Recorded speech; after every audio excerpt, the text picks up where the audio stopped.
Halo teman-teman, assalamualaikum. Ini ada case menarik ya, ada kasus menarik.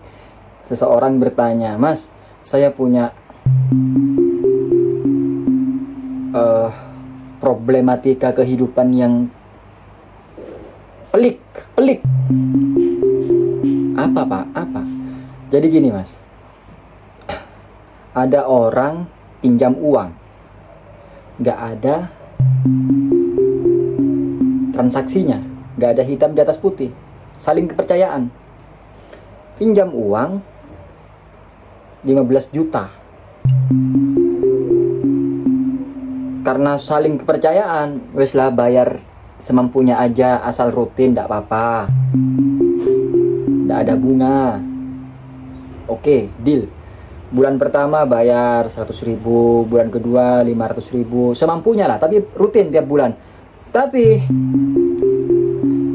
belum lunas, masih banyak hutangnya, udah nggak bayar lagi. Bulan keberapa itu, hutangnya masih di atas 10 juta, belum bayar, tiap bulan udah hilang. Ketika dikunjungi ke rumahnya, nggak mau bayar. Terus tanya ke saya, Mas, ini gimana solusinya Mas? Ya saya tanya, loh, ada hitam di atas putih? Nggak ada. Waduh, ini sulit ini. Kalau mau dilaporkan ke pidana nggak bisa, saya bilang. Terus gimana menurut Islam? Ya menurut Islam, ini akhirnya ya gini. Kalau kembali ke Islam ya, ini urusan dunia loh ya, urusan dunia. Kalau kita kembalikan ke Islam, yang rugi seakan-akan rugi ya, karena uangnya nggak balik, si penghutang. Karena dalam Islam, si penghutang itu yang ngasih uang, jika yang berhutang nggak sanggup bayar, maka yang ngasih uang itu harus relakan, kasih kelonggaran. Jika nggak mau bayar, lunaskan, ya kan? Pahalanya luar biasa nanti di akhirat.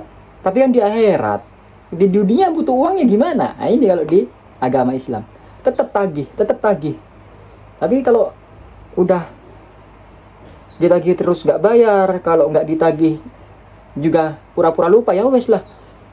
Islam mengajarkan setiap orang yang nggak bayar melebihi jatuh tempo, setiap harinya terhitung sedekah. Dan jika kamu melunasinya, wes aku anggap lunas. Kamu nanti disuruh di akhirat, pahalanya luar biasa di akhirat. Tapi di dunia ya wes, hilang uang itu.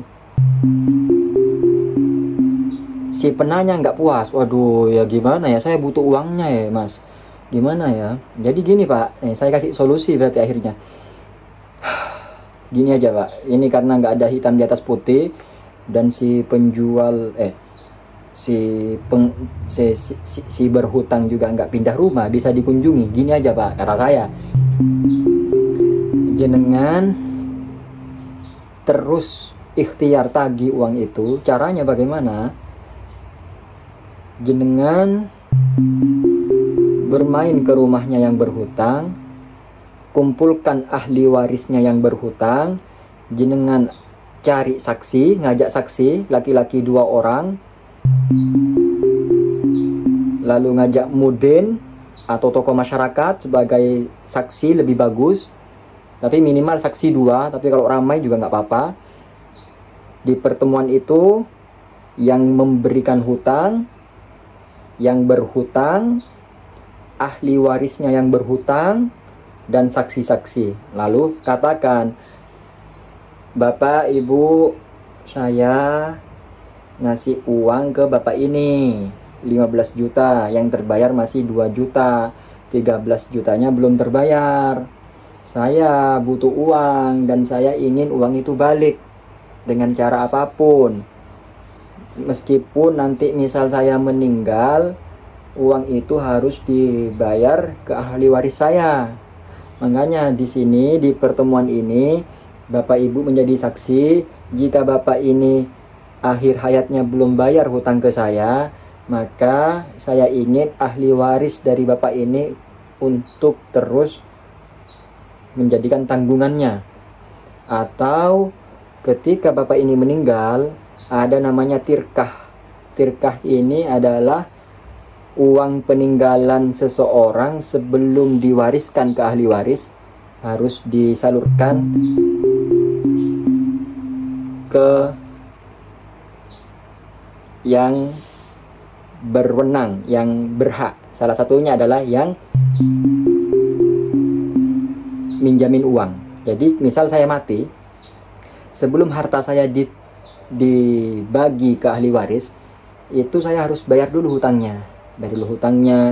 Operasional pemakaman dan segala macam. Kalau sudah lunas semua hak kewajiban saya, baru harta sisa itu baru dibagi rata sesuai hukum faraid. Saya jawab seperti itu. Nah, sekarang gimana menurut teman-teman? Solusinya bagaimana ini? Kalau kasusnya seperti itu, ada solusi lain nggak yang lebih bijak daripada saya barusan? Monggo.